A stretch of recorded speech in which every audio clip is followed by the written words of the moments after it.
Hey friends of Faith Before Fitness, today is day 19 of our 100-day challenge of the 100 moves and scriptures you should master in 2023.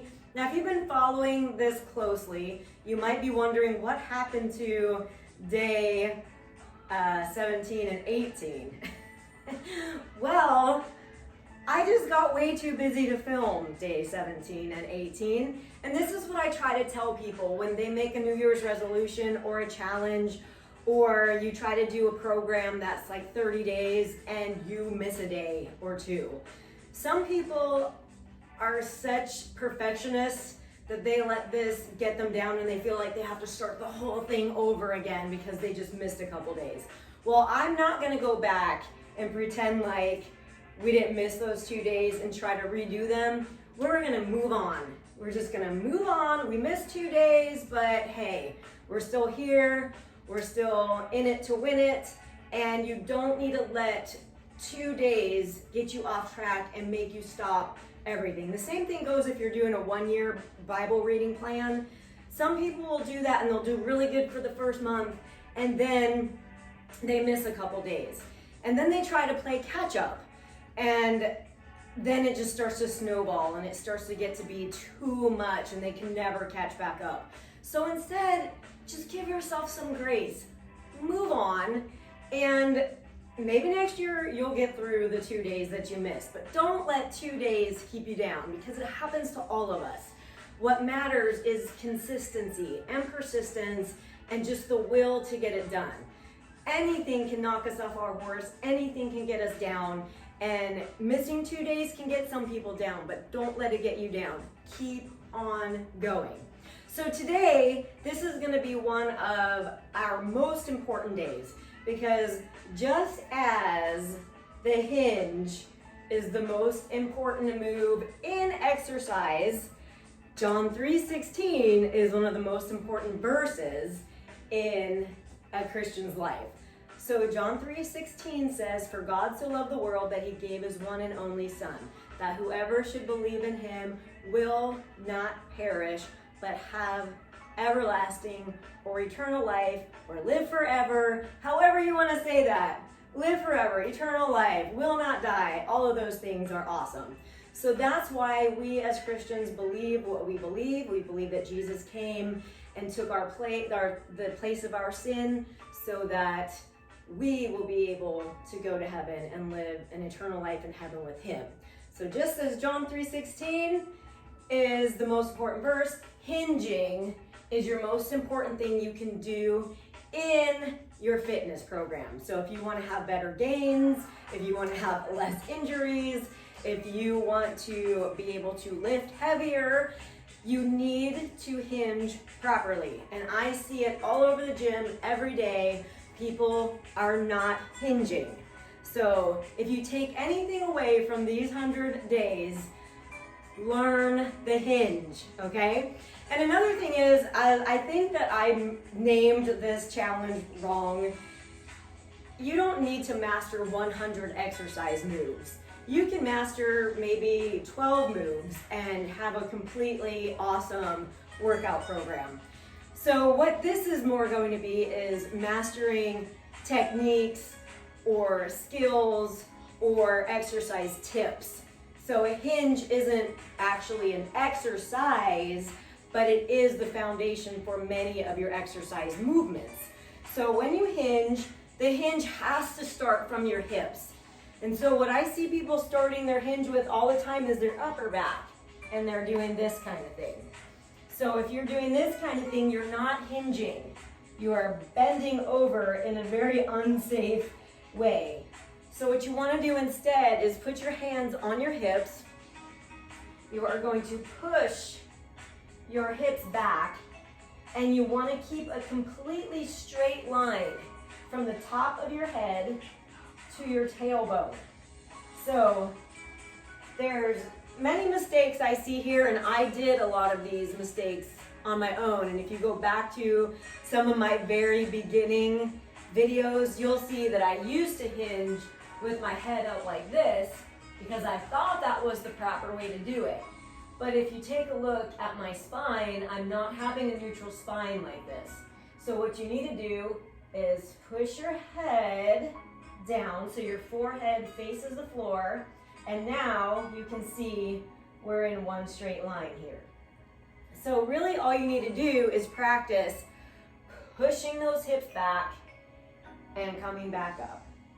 Push the hips back and come back up. What you don't want to do is round from here and come back up. You don't want to round from here and come back up. So you want to think about the muscles involved in hinging. So what you're going to feel is you're going to find your hip bones. You're going to exhale. You're going to do that drawing in maneuver. Make sure you're using your core. So the core, we've already gone over this, the drawing in maneuver. That's the basics for everything. So you're going to draw in. You're going to push back. Now, you should be feeling it in your hamstrings. So a hinge is a very good hamstring move. And sometimes you're unable to hinge properly because you have tight hamstrings. So then you need to go back and do some foam rolling for your hamstrings, some stretching for your hamstrings, because if they're too tight, it's going to keep you from hinging. Okay? So you have to get those hips back. You have to use your core. Now sometimes people do this hinge wrong and they do like this because they don't have enough core strength. They don't have core strength and they have tight hamstrings. So what you need to do is do some of my core workouts, practice that drawing in maneuver, and do some hamstring stretching or foam rolling. So let's take this, let's push back. So you should be feeling it in your hamstrings. Now when you're at the bottom of your hinge, you should exhale. So now you should feel your core working, and when you come up from that hinge, you should be pressing through your glutes to bring yourself up, and at the end of that, you should be squeezing your glutes. And then you should be feeling it all in your core, your hamstrings. What you shouldn't be feeling is any strain on your lower back. Now, as soon as you start to hinge like this, that's not even hinging, by the way. As soon as you start to do this bending over thing, you'll start to feel strain coming through here. So you need to hinge like this. Push it back and come back up. Now, why is hinging so important? Hinging is so important because it's the basic move for mostly all of the lifts that we do. So if you don't hinge before you squat, you're gonna have these weird squats going on. You're gonna have these knees forward, heels coming up kind of squats.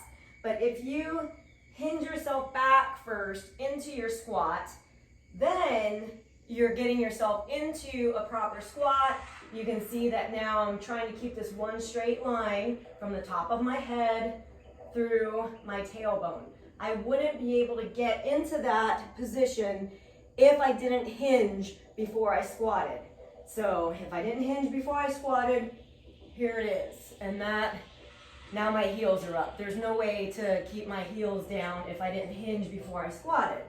So let's try it again. Try hinging, and now try squatting. And then you should be able to support yourself with your glutes, because that's the other thing, that hinge pushes your glutes back, and your glutes should be the muscles that hold you into your squat and your core. So you have to use your core muscles too when you hinge. So you hinge, tighten your core, and then sit back into the squat. You also need to hinge in order to do a row. So if you want to do one of our favorite movements, which is the bent over row, if you're not hinged, you're gonna be like this, and you're just gonna wreck your back. So you need to hinge first, tighten the glutes, tighten the core, and now you'll be able to row. And then once you're able to master that, then you would be able to start using your barbell. So in order to pick this barbell off the floor, I have to hinge. All right? Because I have to protect my back. I need to blow out here, which is bracing my core, which is gonna be another video on bracing, probably tomorrow. But then we blow out, and then I can bend my knees to get down lower enough to pick that up. Then I would exhale to support my back, and then I would come up. And now if I want to do some rowing, I would hinge back. Do you see how my hinge, I'm pushing my hips back. And now I'm gonna keep my head in one straight line from my top of my head to my tailbone and row. Using that hinge, using my glutes, using my core. All right, so that would be the row. And then another reason why you would need a hinge is to do your deadlift. So I don't even want to demonstrate how it would be, but I see it all the time in the gym, unfortunately. I see people doing like this with their deadlift. I even see men with their bar completely loaded doing their deadlift like that. So again, you have to hinge. So let's slide that bar down our legs. We get to about right here, and that's where our hinge ends. If you take it lower, you're breaking your hinge. So you don't need to break your hinge. You just need to be right here. Then you exhale to support your back, come up, and there you are. So that's your hinge there for your deadlift.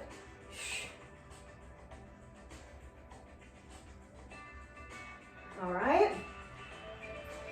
So those are 3 really important reasons why we should know how to hinge, because a squat is so important, a row is very important, and a deadlift is very important. And then we're also gonna do burpees. So burpee is another reason why you would have to hinge, but that'll be another video. Because when you wanna get down into a burpee, you need to hinge first to get yourself to the floor. You don't wanna roll down in your burpee like that, you need to hinge. So hinging will protect your low back, and it'll use your core and all that. So did I say it enough? Hinge, hinge, hinge. Learn how to hinge. So, just as John 3:16 is to a Christian, hinge is to fitness. So, get it done, learn that hinge, and I will see you tomorrow for bracing. See you then, bye-bye.